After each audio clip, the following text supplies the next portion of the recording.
প্রথম হয়েছে আল্লাহ, শুকর আলহামদুলিল্লাহ, আল্লাহর কাছে লাখ লাখ শুক্রিয়া। তারপরে এই যে ছেলেরা নিয়ে আইছে মাইরে কত কষ্ট করে, ওদের প্রতি আমার খুব একটাই, আমার এই ছেলেটা খুব যত্ন করে, আমার খুব খুব কেয়ার করে। আলহামদুলিল্লাহ, এই বলতে পারাটা অনেক বড় একটা ব্যাপার। অনেক কষ্ট করছি এই ব্যথায় আমি, অনেক অনেক। এরকম যারা ব্যথায় কষ্ট করে তারা জানি হসপিটালে আসে, আল্লাহ জানি তাদেরই দেখাই দেয়, রাস্তা দেখাই দেয় আল্লাহ, সঠিক রাস্তা। অবশ্যই অবশ্যই তারা জানি ভালো হয়ে যায় আমার মতো। আমি ভালো হয়েছি, আরও অনেকে ভালো হইতেছে ইনশাআল্লাহ। আমার সমস্যা এই যে পায়ে গিরের মধ্যে, হাঁটুর মধ্যে ব্যথা। আচ্ছা। তারপরে পুরা শরীরেই ব্যথা ছিল আমার, পুরো শরীরে ব্যথা? পুরা শরীর, কোমর, এমন কোনো জায়গা নাই যে আমার ব্যথা ছিল না। আচ্ছা। শরীরই উঠাইতে পারতাম না, এতটা কষ্ট ছিল? এত কষ্ট ছিল। একটা সময় তো আপনি এরকম অসুস্থ ছিলেন, একটা সময় আপনি সুস্থ ছিলেন, তাহলে এই সমস্যাটা শুরু ঠিক কতদিন আগে? 8 বছর আগে থেকে আমার, গত 8 বছর আগে বাথরুমে পড়ে যাওয়ার পরে থেকে ব্যথা পাইছি কোমরে। আচ্ছা। সেই থেকেই আমার ব্যথাটা শুরু হয় আর কি। ব্যথার ওষুধ খাইছি আর কমছে, আর বড় ইয়ের কাছে গেছি কিন্তু ওই সঠিকভাবে চিকিৎসাটা পাইনি। দেশে যেরকম ডাক্তারের কাছে আরও আইছি, কিন্তু এরকম ব্যথার ওষুধই দিছে, ওই যে মেথোটেক্স দিছে, পিকুডিল দিছে, ওগুলি খাইছি পরেও ব্যথাটা শেষ হয়ে যায় নাই। আমি ইউটিউবে দেখছি, ইউটিউবে দেখে, সৌদি থেকে ইউটিউবে মাঝে মধ্যেই স্যারের কথা দেখতাম আর কি। দেখতে দেখতে পরে সবাই এক মনের ভিতরে একটা এই যে ওইখানে আমি যাব, ওইখানে যাই দেখি আমার শরীরে ব্যথা সারে না কেন। এখন আমি যে এখানে আসছি ডাক্তার সবুল্লাহ প্রধানের কাছে, মাশাআল্লাহ আলহামদুলিল্লাহ, আমি অনেক অনেক উপকার হয়েছে। কিন্তু আমি যে পাইছি, উপকার পাইছি আলহামদুলিল্লাহ, আমার মনের ভিতরেও একটা বিশ্বাস আছিল। ছেলেদেরকে বলছি যে আমি ওইখানে নিয়ে যাও, ছেলে বলল যে তোমার যত ওষুধই খাওয়াই তুমি ওইখানে যাইবে, ওইখানে সুস্থ হইবে, চলো তোমার ওইখানে নিয়ে যাইবে। সৌদি থেকে আমি নিয়ত করে এসেছি যে আমি এইখানে যাব, আর হসপিটালে যাই না যাই, ওষুধ না খাই না বাঁচি, সমস্যা নাই। কিন্তু আমি ওই হসপিটালে আমার ওইখান থেকে একটা বিশ্বাস নিয়ে আমি বাংলাদেশে আসছি। না, আমি চেয়ারের মধ্যে শেষ দায় দিতে পারতাম না নিচে। এই যে দীর্ঘ একটা সময় পরে এই যে এখন আপনি মাটিতে বসে নামাজ পড়তে পারছেন, কেমন লাগছে আপনার কাছে? অন্যরকম একটা আল্লাহর কাছে শুকরিয়া যে আমি আল্লাহর সেজদা দিতে পারতাছি।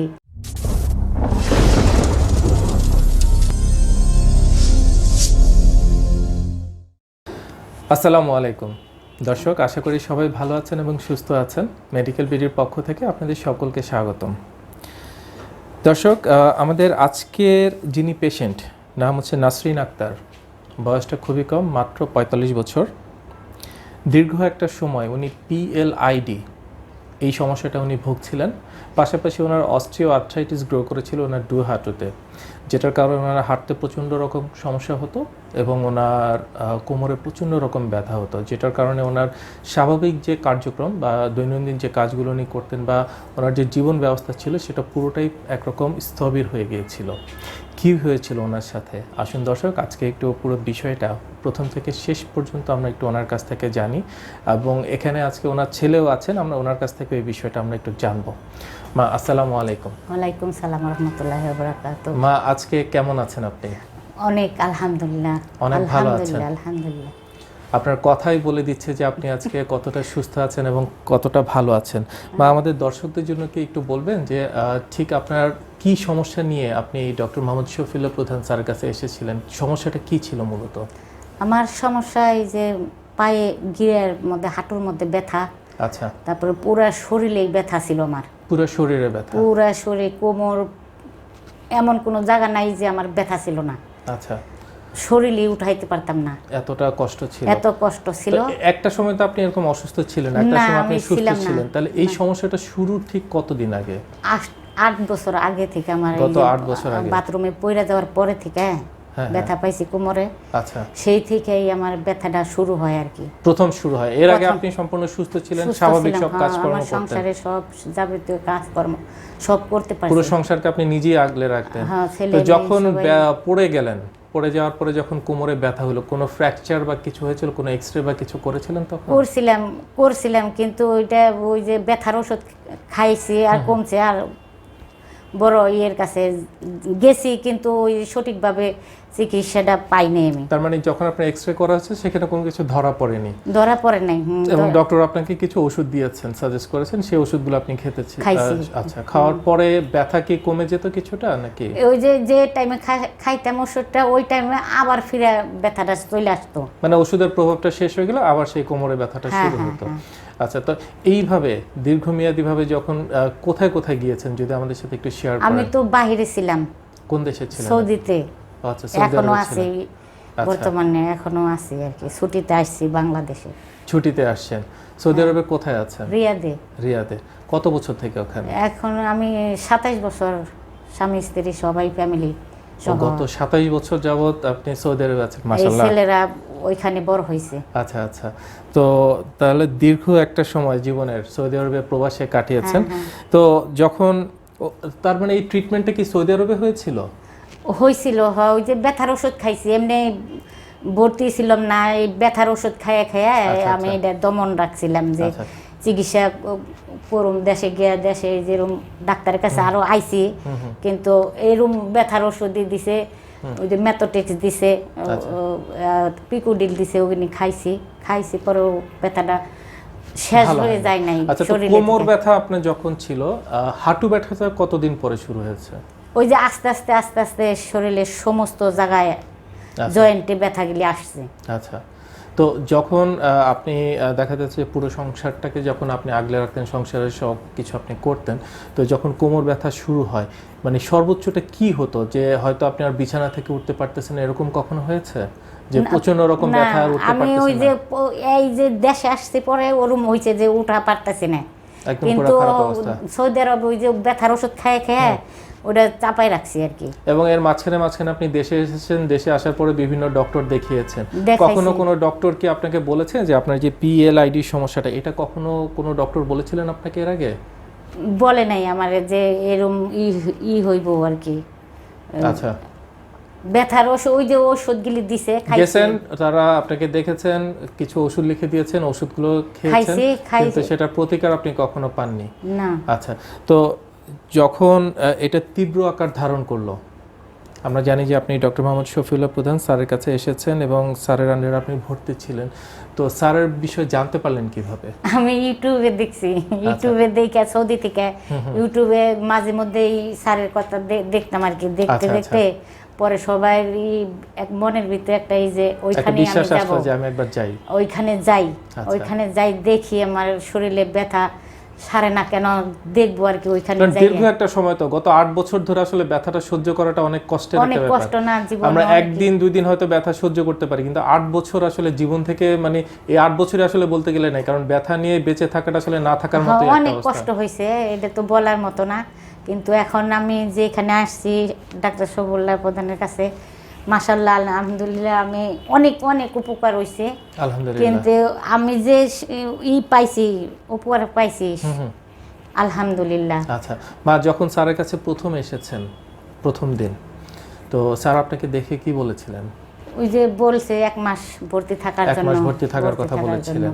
আচ্ছা, তো আমরা জানি যে স্যার যে অ্যাডভান্স রিহ্যাব ট্রিটমেন্ট, স্যার যেটা সবসময় বলেন যে হাঁটু ব্যথা, কোমর ব্যথা, ঘাড়ে ব্যথা, এই ধরনের যারা পেশেন্ট আছে, যারা এই ধরনের সমস্যায় ভুগেন, স্যার দেখা যায় যে অপারেশনবিহীনভাবে স্যার এই ধরনের ট্রিটমেন্ট করে থাকেন সব সময়। তো স্যার আপনাকে দেখে কি বলেছিলেন যে আপনি ইনশাআল্লাহ সুস্থ হয়ে যাবেন বা ভালো হয়ে যাবেন?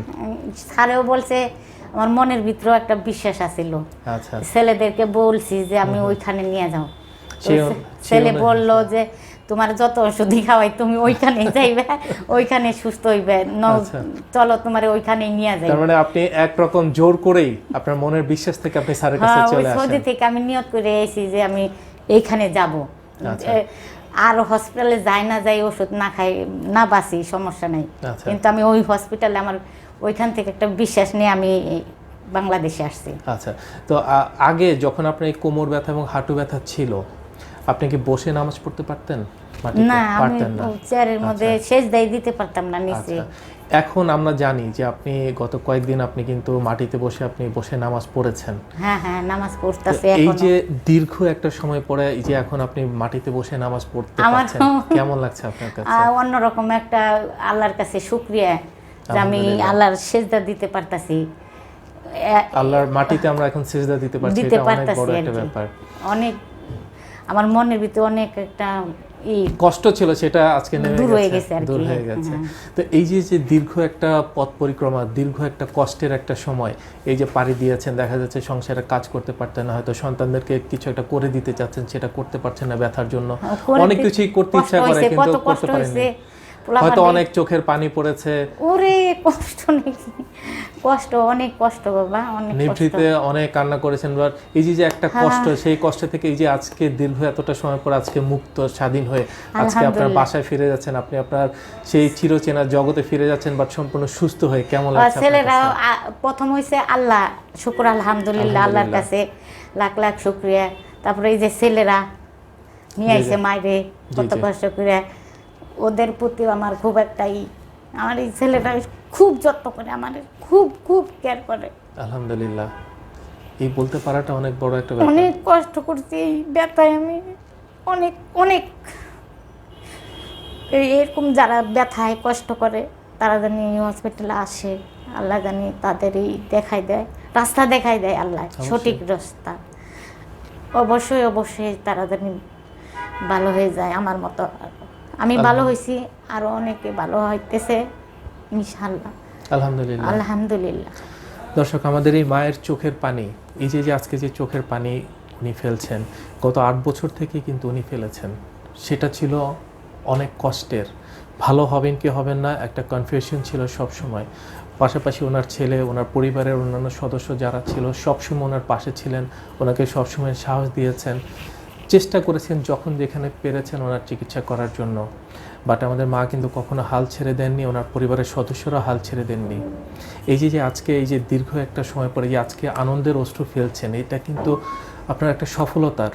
এই যে ওনারা কখনো হাল ছেড়ে দেন, এটা যে আসলে যিনি মাত্র, যেমন আমরা আসলে 9 মাস যুদ্ধ করে এই যে আমরা যখন আমাদের দেশটাকে আমরা স্বাধীন করেছি, আমরা ভিডিওতে দেখি অসংখ্য মানুষ কান্না করছেন, এটা কিন্তু আসলে একটা আনন্দের কান্না, এটা একটা বিজয়ের কান্না, যে আমি এতটা দিন পরে আপনি যে মুক্ত হতে পেরেছেন, স্বাধীন হতে পেরেছেন এই কষ্টটা থেকে, এটা অনেক বড় একটা ব্যাপার। এটা যেমন রুগী যেমন এতে আনন্দ পায়, তেমনি তার পরিবারের সদস্যরা যখন তাকে দেখে যে উনি সম্পূর্ণ সুস্থ এবং ভালো আছেন, এটা তাদের জন্য অনেক আত্মতৃপ্তির। দর্শক, আমরা এখানে ওনার ছেলেকে একটু কাছে পেয়েছি, যেটা মা কিছুক্ষণ আগেই বলেছেন যে সার্বক্ষণিকভাবে উনি ওনার সাথে ছিলেন, প্রতিটা স্টেপে উনি ওনাকে সহযোগিতা করেছেন। আমরা একটু ওনার কাছ থেকে একটু জানবো যে দর্শক কী হয়েছিল এবং কি ওনার স্টেপ নিয়েছিলেন এবং আজকে উনি ওনার মাকে কেমন দেখছেন, এই পুরো বিষয়টা একটু ওনার কাছ থেকে আমরা একটু জানবো। আসসালামু আলাইকুম স্যার, কেমন আছেন? আলহামদুলিল্লাহ। আজকে অবশ্যই অনেক খুশির এবং আনন্দের আপনাদের একটা দিন আমি জানি, কারণ দীর্ঘ অনেকটা সময় আপনার মা যে কষ্টের ভিতর দিয়ে গিয়েছেন এবং পুরো সময়টা আপনি সাথে ছিলেন এবং স্টেপ বাই স্টেপ আপনি ওনার খবর নেওয়ার চেষ্টা করেছেন। স্যার, আমাদেরকে যদি একটু বলতেন যে ওনার আগের যে একটা পরিস্থিতি ছিল, কেমন দেখতেন ওনাকে, সেই সময়টার যদি আমাদের সাথে একটু শেয়ার করেন। হ্যাঁ, আমার যতটুকু মনে পড়ে আমি 2013 সাল থেকে ওনাকে দেখতেছি যে ব্যথায় ভুগতেছে উনি। প্রথমে হাতে পায়ে ব্যথা ছিল, এরপরে আস্তে আস্তে পুরো শরীরে ব্যথাটা আসে। এরপর আমি আসলে দেশে চলে আসি আমার স্টাডি কমপ্লিট করার কারণে, আর আম্মু সুদের হয়ে থাকে তো প্রায়ই শুনতাম যে ব্যথা বেড়ে গেছে, হাঁটা চলাফেরা করতে পারতেছে না, আবার ওষুধ খাওয়ার পর কিছুদিন ঠিক থাকতেছে, আবার ব্যথা আসতেছে। তো এভাবে করে মনে করুন যে এতদিন ছিল। পরে উনি ইউটিউবে অনেক দেখছে আপনাদের এই ডিপিআরসি হসপিটালের ভিডিওগুলো, তো আমাকে ফোন করে ওইখান থেকে আমাকে ফোনে বলছে যে তুমি একটু খোঁজ নিও ডিপিআরসি হসপিটালের ব্যাপারে। ঠিক আছে, আমি বলছি ঠিক আছে তুমি আসো, আমি খোঁজ নিচ্ছি। তো আসার পরে আসলে আমি এখানে, তো এটা আমাদের বাসা আসলে সাভারে, তো বাসার আশেপাশে কিছু হসপিটালে নিয়ে সাভার বাস স্ট্যান্ডের কাছে, তাই না? হ্যাঁ, তো ওদিকে কিছু হসপিটালে আমি নিয়ে গেছিলাম। তো ওইখানেও কিছু ট্রিটমেন্ট দিয়েছিল আর কি, তো ওগুলোও কিছুদিন করাইছি। তারপর এর আগে আবার মানে এবারের আগেও আবার ছুটিতে আসছিল, ওই সময়ও ঢাকাতেও কিছু ট্রিটমেন্ট করাইছিলাম। কোনো ফলাফল পাননি সেগুলোর? ওগুলা আসলে ওইভাবে কোনো পাই নাই, ট্রিটমেন্টগুলো প্রপারলি হয়তো হয় নাই আর কি। তো পরে উনি একবার ট্রিটমেন্ট নিয়ে আবার চলে গেছে, পরে এইবার আসলো, ওই টিপিআরসি হসপিটালের কথা বললো আমাকে। তো আমি বেশ খোঁজ খবর নিয়ে পরে স্যারের কাছে আসলাম আর কি। তো পরে এখন তো স্যার ট্রিটমেন্টগুলো বললো যে এখানে 1 মাস থাকতে হবে। তো পরে ওইভাবে মেডিসিনগুলো এবং এখানে ভর্তি করলাম। তো এতদিন যেভাবে দেখতাম হাঁটতেই পারতো না, ঠিক আছে। আম্মু এই মনে করেন যে হাঁটার সময় ব্যালেন্স রাখতে পারতো না, চেয়ার নিয়ে নিয়ে হাঁটতো, ঠিক আছে। তো আসলে দেখতে খারাপ লাগতো জিনিসটা, যে এক সময় মানে কীরকম ছিল, এখন হঠাৎ কীরকম হয়ে গেছে এখন। তো যে কোনো জায়গায় যাইতে গেলে আমার অনেক সমস্যা হতো, দেখা যেত যে বাসার পাশেই হচ্ছে আপনার বাজার আছে বা অন্যান্য দোকান আছে, তো যাইতে পারতো না। তো পরে খারাপ লাগতো এই জিনিসগুলো দেখলে। পরে দীর্ঘ একটা সময় যে যখন আপনাদের কাছে কষ্টের কথাগুলো বলতো যে আজকে প্রচণ্ড কষ্ট হচ্ছে, আমাদের সবচেয়ে আপন মানুষ মা বা বাবা, তো সেই মানুষগুলো যখন তাদের কষ্টের কথা বলছে বাট আমি সন্ধানে কিছু করতে পারছি না, তখন কিন্তু আসলে অনেক বেশি কষ্টটা আরও বেশি বেড়ে যেত। দেখতে পাচ্ছি হয়তো ক্ষমতা আছে, আমার টাকা আছে, বা আমার হয়তো আল্লাহ সামর্থ্য দিয়েছেন, কিন্তু এমন কিছু বিষয় আছে যেগুলো আসলে আমাদের হাতে না, আমরা হয়তো চাইলেও সেটা কিছু করতে পারছি না, তখন অনেক হেল্পলেস লাগে, অনেক কষ্টটা আরও বেশি বেড়ে যায় সেই সময়টা। তো পরবর্তীতে আমরা জানি যে আপনি স্যারের কাছে নিয়ে এসেছেন ওনাকে। তো এই যে যখন ভর্তি করলেন এবং আজকে আপনার মাকে আপনি নিয়ে যাচ্ছেন, কেমন দেখছেন এই দুইটার পার্থক্যটা কেমন? হ্যাঁ, যেটা বললাম যে আগে তো খুব কষ্ট হইতো, আমি দেখতাম যেটা এখন ট্রিটমেন্টের প্রায় 1 সপ্তাহের মাঝেই দেখলাম যে আম্মু আস্তে আস্তে সুস্থ হয়ে উঠতেছে। তো এরপরে মা প্রায় 15-16 দিন পরেই দেখলাম যে সে আবার বসে নামাজ পড়তে, দাঁড়ায় নামাজ পড়তেছে। আচ্ছা। তো এই জিনিসগুলো দেখে আসলে খুব ভালো লাগছে যে মানে আগের অবস্থা ফিরে যাচ্ছে জিনিসটা, আলহামদুলিল্লাহ। তো একটা ভয় ছিল যে এখানে ভর্তি করলাম কীরকম হবে জিনিসটা। তো পরে আসলে রেজাল্ট দেখে আমি আসলে অনেক স্যাটিসফাই, এবং এখন নিয়ে যাচ্ছি, ভালো লাগতেছে জিনিসটা। আলহামদুলিল্লাহ। দর্শক, আপনারা নিজের কানেই শুনতে পেলেন, আমাদের প্রত্যেকটা ঘরে এই যে যেমন দেখুন আজকে আমাদের যেই মা, উনি কিন্তু খুব গর্ব করে উনি কিন্তু বলছেন যে আমার এই সন্তান আমার সাথে সব সময় ছিল এবং প্রতিটা সময় প্রথম থেকে শেষ পর্যন্ত ওনাকে সবটুকু সহযোগিতা করেছেন। আমাদের প্রতিটা ঘরে ঘরে আসলে আমাদের এরকম একটা সন্তান দরকার। আমরা প্রতিটা যারা মানুষ আছি, আমরা সবাই কারো না কারো সন্তান। আমরা সবাই চেষ্টা করব, আমাদের বাবা মা না হোক, আমাদের আশপাশেও যদি এই ধরনের কোনো মানুষ থাকেন, আমরা তাদের সন্তানের মতো আমরা কাজ করা উচিত। আমরা হয়তো কিছু করতে পারবো না তাদের জন্য, হয়তো টাকা পয়সা দিয়ে সহযোগিতা করতে পারবো না, ফিজিক্যালি কোনো সহযোগিতা করতে পারবো না, আমরা অন্তত তাদেরকে একটা সৎ উপদেশ দিয়ে আমরা তাদেরকে সহযোগিতা করতে পারবো, তাদেরকে একটা সঠিক একটা ধারণা দিয়ে, একটা সঠিক যে কোনো একটা ইনফরমেশন দিয়ে যে আপনি আসলে কোথায় গেলে আপনার এই ধরনের চিকিৎসাটার আপনি সঠিক একটা ট্রিটমেন্ট পেতে পারেন, আপনি দাঁড়ে দাঁড়ে বিভিন্ন জায়গায় না ঘুরে আপনার সময় এবং এই রোগটাকে আপনার আরও যাতে বৃদ্ধি না পায়, সেইটুকু যাতে পর্যন্ত আপনাকে যেতে না হয়, একটা ক্রনিক পর্যায়ে যাতে চলে যেতে না হয়, সেই পর্যায় থেকে এই মানুষটাকে যদি আমরা ফিরিয়ে আনতে পারি, এর থেকে বড় সফলতা বা বড় সার্থকতা আমাদের মানব জীবন আসলে আর কিছু হতে পারে না। এই যে আমাদের মা আজকে এই যে উনি বলতে পারছেন যে উনি আল্লাহর মাটিতে উনি আজকে সেজদা দিতে পারছেন, এটা কিন্তু আসলে আমাদের প্রত্যেকটা মুসলিম নরনারীর জন্য অনেক বেশি আকাঙ্ক্ষার। আমরা কেউ চেয়ারে বসে বা বিছানায় বসে আমরা আসলে নামাজ পড়তে চাই না, কিন্তু আমরা বাধ্য হই। কেন আমরা বাধ্য হব? আমরা যদি আমাদের হাতে যদি সেই সুযোগ থাকে, আমরা কেন সেটা গ্রহণ করব না? এই যে গত 8 বছরের কষ্ট, আজকে ওনার ইনশাল্লাহ লাঘব হয়ে গেছেন, উনি বাসায় ফিরে যাচ্ছেন। আমরা দোয়া করব উনি যাতে সারা জীবন উনি এইভাবে থাকতে পারেন। ধন্যবাদ আপনাদের সকলকে আমাদের সঙ্গে থাকার জন্য।